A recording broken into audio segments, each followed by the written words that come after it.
Greetings from New Zealand. I'm Shane. I'd like to give you a review on the NSP Airwave foil.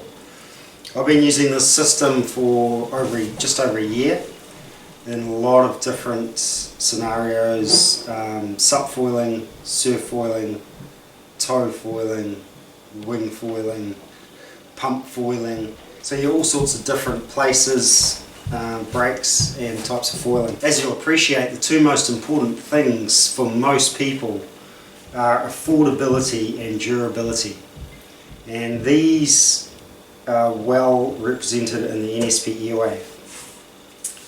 It's a CNC aluminium plate, mast and fuselage, and they are incredibly strong. Yeah, I can personally vouch for how strong this equipment is.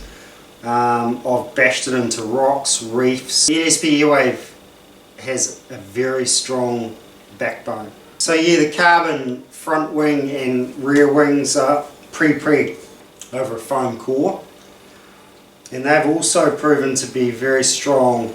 I've hit the sand particularly numerous times when wing foiling, and just very small scratches on the leading edge really stood up to the punishment. I've tested this system really hard. Still haven't bent a mast, done any damage to a fuselage, any of the hardware, or any significant damage to any of the wings. Obviously performance is really important as well. I've found the setup to have really good performance in a very wide range of conditions. Obviously, like most foil modular systems out there, you can change out the front wing, the rear wing. In this case you can also tweak the rear shim. There's hundreds of other foiling systems out there and they all have their pros and cons. However, for me, durability and reliability have been the most important consideration in what I've been doing, because I've just needed to be able to get out there whenever the conditions are on and keep going and keep progressing. Especially with wing foiling, where the gear is under so much strain the whole time, so many forces involved, virtually foiling the whole time, and very long sessions, grinding upwind, downwind, through waves, and it takes its toll on the rider and on the gear. But if you've got the ability to be able to come out in the morning and grab this thing and screw it onto the board and go, knowing that it's going to be the same as it was yesterday, then that is, to me, it is actually the most important thing. So, being a lot of alloy in there, it's got a little bit of weight to it. The only downside for it really is just carrying it to and from the water.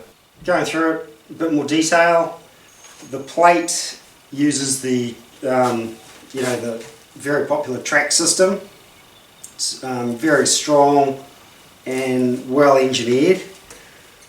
The CNC mast, incredibly stiff. It's quite a wide mast, giving some extra stiffness. Really solid connection to the fuselage and very strong connection to the front wing.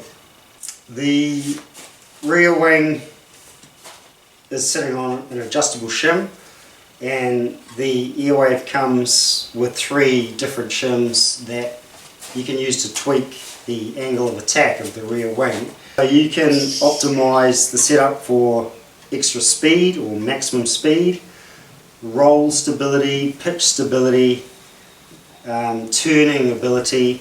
One of the most important tweaks you can make is the amount of lift the foil is giving you, and that comes into its own in all the applications, whether you want minimum lift for the likes of wing foiling, where you've got a lot of extra energy from the wind and you're basically trying to optimize for high speed, or maximum lift for the likes of pumping back out in the waves, etc. There's also 2 rear wings available, flatter one which is a very good all-rounder, and a more wave oriented rear wing for better grip, etc. in the turns. So the Airwave basically comes standard with the 1325 front wing, which is, you know, a really good all-round starting point if you're new to foiling. It does everything pretty good. It's quite fast,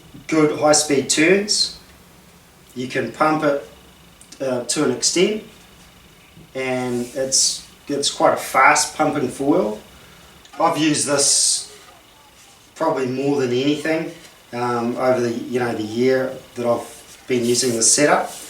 I've used it in waves, and definitely sort of for the first probably 3 to 6 months of wing foiling, I was on this thing every day. So I really got to know it and to appreciate how versatile it is. The 1700, which is readily available as well, is kind of a big brother. It's quite a bit more surface area, a little bit flatter. It gives much more lift, and a very easy controlled lift, a little bit less turnability and a little bit less speed. But it is a very useful wing for pumping back out in surf, learning to pump, downwinding, and generally an all-rounder for heavier guys or girls on bigger boards. This is a really good place to start. NSP and F4, the foil designers, have come out with a really good range of more specialised wings. And this is, probably for the last 5 or 6 months, this has been my go-to wing foiling front wing, the 1400 high air aspect. Very useful all-round wing as well. This one is I really like because it does give me really good speed, and there's always the ability to turn it and to surf at high speed and feel like you've got control, in cutbacks. The mast that comes standard with the Airwave is the 70. I think most people that once they get into foiling a bit, they always end up getting onto long masts. It's just more fun. I tend to use the 90 or the 900 for wing foiling, and the 80 for surfing. That's pretty much me. Everyone's different, and it's all progression learning for everybody as well.